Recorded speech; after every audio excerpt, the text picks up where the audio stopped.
Mate, you know, I didn't really watch them much in the Coppell era. I've got to be honest. It No, just didn't do much for me, you know. It really no, didn't. they were just a long ballish team, really, full of energy. I mean, there's some good players. I mean, there's some good players, right? He went on to, obviously left to go to Arsenal Sure, because they had good money for him. sure. But he's the club. But one thing I must say, Gary, the supporters of that football club have always been beyond Crystal Palace. Yeah, No get away from it. yeah. There's always never been a dull time where, No, they you love know, the not like club. most clubs where the standard of supporters turning up for a game on a Saturday has dropped to like 8,000, where they've always had 18, 20, No, they 25, love the 30, club. I 30. mean, listen though, there's a couple of things. First of all, but after them, obviously, there ain't another club till Brighton, which is 50 odd miles away. But they are very supportive of the club. I think in the last few years, maybe they've got to expect a little bit too much because at the end of the day, they're still Crystal Palace, and you know, open Well, for the I'm a great believer. They're a selling club, aren't they? yeah, If you yeah, got to look at it yeah, really, yeah, to turn out the players they've turned out yeah. and sold them on. If you go through the history of the club Great business, over mate. the years, Great business. they're a selling club really, and you can't keep getting a selling club and then want to be successful as well. Correct. You Correct. can't be like that. They're a good side to watch now. I think they'll lose their manager at the end of the year. Yep. So I think he's realised that he's selling my best players, which they have. They showed 3 players this summer, or the last year, have gone on, and then 3 players have been outstanding. Yeah, world class players. Well, not world class, but top players. But honestly, Yeah. though, mate, where he's concerned, Glasner, and I've talked about this. I think his stock was a lot higher at the beginning of the year than it is now because you know Yeah. there's certain teams finding him out a little bit about how he can play against them if they play low. You know. To win the FA Cup like they did last year, for Palace to win a cup and then go and win the Charity Shield as well. Yeah, brilliant. Come on, you can't. Brilliant. You can't. Huge. You can. I don't think you can knock the manager. Anybody can knock that manager. I Yeah. think he's done what he's done. I think he's got a situation where he thinks, well, you really are a selling club. I want to keep my best players. I want to improve it. And you're letting their contracts run out, or you know, you've got to up the wage a bit more to keep your best players. 100%, mate. And he's obviously his ambition is to either go on and try and win the league. I mean, that must be every manager's Yes. ambition, try and win the Yes. Premier League, I would have Yes. thought. Going back to the early days, I found out that Malcolm, who came to my 40th birthday bash, Wow. Malcolm, I invited Malcolm, Top Terry man. didn't come, Arnie Warren came, no, Terry did come, Malcolm came, I ended up in the club up in at West End, we ended up in, would you remember the club Zelensky's? Yeah. Yeah. Yeah. We were up in Smolensky's Zelensky's. Balloon. Smolensky's Yeah, that's Balloon. right, the jazz club. Yeah, Jazz I club. remember it, mate. Yeah. Yeah. Unfortunately, We were there, unfortunately, I remember all the clubs, Nico. Yes, there's nothing wrong with that, mate. Nothing wrong with that. So we used to go. We went to Zelensky's and we had a table there, and we had a lovely evening. Malcolm was finished then. Malcolm was coming down, got him a couple of cigars, and you got him a brandy with Terry, and Top we man. had a good time. And then I finally got out exactly what was all about the plan. And the actual plan of Crystal Palace was the team of the 80s. Yeah. Was Malcolm went to the chairman, Raymond Bloy, and asked him he said, I want to sign the best, if I can, we think the best 15 kids in Great Britain. Wow. And he gave him the dough to do if you that. think back, Wow. so all of a sudden, so he said, well, go and do it. He said, yeah, but I'll need, a bit of cash, I would have thought, a bit of money to try and Yeah. persuade these people to come out and leave their countries or leave their towns, leave their houses. And that's what happened. It wasn't just about the money. It was like, it was the ambition of Malcolm wanted to do, to go out and get, I said, he must have gone to him and said to Raymond Bloy, if you really want a good side, is to go out and get the best kids and we'll just bring them through. I mean, and the system he had was the Dutch system, which was fantastic at that time. Yeah. Johan Cruyff was actually... he was so far ahead of his time, Peter, Malcolm Allison. Massive. So Massive. far ahead of his Massive. time. I want to go back to, because it's always talked about, the day you left Palace and you went over to Arsenal and you walked in that building to sign the first day, Can you remember like looking around and thinking, wow, this is some club, this? Was it that type of feeling? Gary, it's all I'll say to you. It was like having, not knives and forks, silver knives and forks in your hands. Yeah. Everything was done at Arsenal first class. And the standards of that club was unbelievable. Yeah, everyone talks about that. Every day you go in and you would have to train to a standard of what they expect. And if you didn't, and that's one thing I would say about Don Hill, if you didn't, Don would have you in and fucking give you a bollocking. Yeah. That sadly, I think a lot of that is missing these days, where you come in next day and you get. And the standard was absolutely everywhere we went was first class. We went to Hong Kong on first class air flights.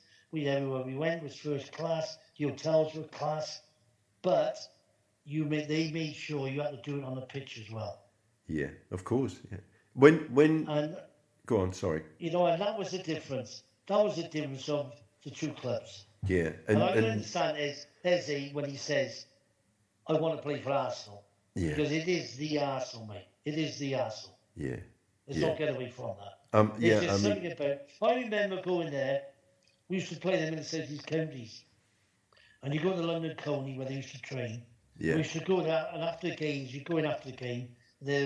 Most teams are like late sandwiches and all that. Arsenal would lay these best cakes on. These like top cakes, and you think, where the fuck do you get these from? Yeah, Harrods, mate. Language. Hey, Nico. Chelsea. How was that for you? Chelsea. Well, Chelsea. Bobby Campbell. Now we go back to Bobby Campbell. You captained Chelsea, did you? Did you captain Chelsea a few times? I captained Chelsea. Yeah, we captained Chelsea. I went there with Graham Roberts on the team. Me and him joined it. It was to toughen the club up, which we did. We got promotion. We got 99 points from the old second division, which is now obviously the championship, straight to the Premiership. Right. And that's what we did. I did that again. We won that league that year. Wow. I went to Chelsea. Ken Bates was the chairman. Got friendly with Ken. I ended up being captain. No mucking about with Ken. Is either yes or no, 3 bags full kind of thing. Love it. He would say, you get this, bonuses at the beginning of the season. You sort it with him. Whichever way you wanted them, you get them. But the only thing is, you always get the same thing. Right. It wouldn't be anything different. Right. You either have them up front, weekly, at the end of the season. With Ken, it was no bullshit, no bullshittery. Just get on with it. I want to win this. I want to win that. Get on with it. And that was it. As you know, I was quite a intense tackler of the ball. Robust. Yes. Well, okay. Whatever. There's a lot more words people have called me than that. I'll show you. I know. But I'm not bothered by that. Of course. So I crashed into a tackle right on the halfway line at Fulham, in front of their dugout, and he turned around and said to me, "Showed out, break your leg. I'm going to get somebody break your leg." And I always remembered that. Wow. And that was a kind of a nasty thing to say. Yeah, I've only ever heard one person say that to me before, after that. Anyway, and that was another person who was a manager, quite a good manager actually in the end, but not for me. But anyway, so so when I met him I never met him after that day. And then when he signed me at Chelsea, he was fine. He knew what he was getting. Right. He knew what he bought. Yes. I was only 28. I was 27, 28, coming to the height of my career. I was there for 2 years, 2.5, 3 years. We won the league. We were top of the first division at the time for a while. Superb. And then faded a bit. And then he started changing the team about a bit and this and that. And I moved on and I ended up. I had a bit of a problem. I was at Aberdeen at the time before I went to Chelsea. Yeah. That was a good club. Aberdeen was a great club. Yeah. Absolutely fantastic club. And I went there, but I had to leave Aberdeen after a year because one of my children was born in Aberdeen and he had a bad stomach situation. So he had to go to Great Ormond Street for 6 months to live. Sorry about that, mate. So we ended up moving back to London. I went to Chelsea. Yeah, good time, Chelsea. Wasn't a very warm club at the time, Chelsea, at that stage.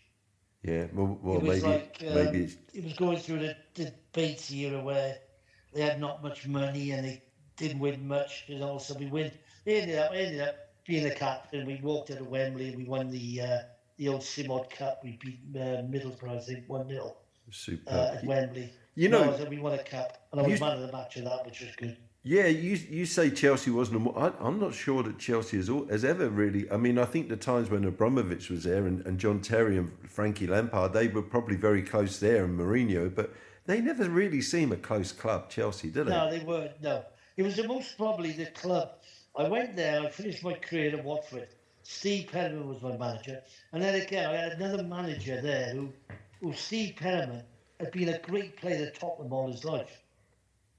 And the things you could learn off Steve Perriman was unbelievable. Yeah.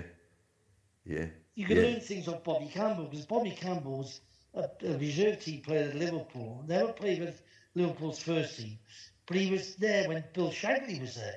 Yeah, no, I mean, yeah, that like.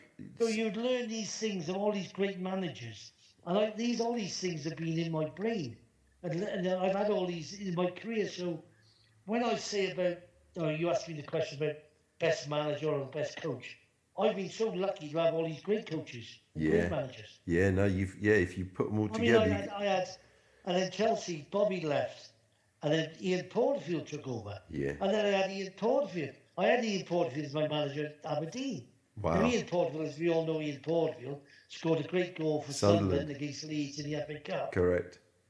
Yeah, that was a big game. He was a different manager again. He was a manager at Sheffield United for years. We tried to sign me at Sheffield United. David Fleet, when he went to Tottenham, tried to sign me from Luton to Tottenham. Yeah.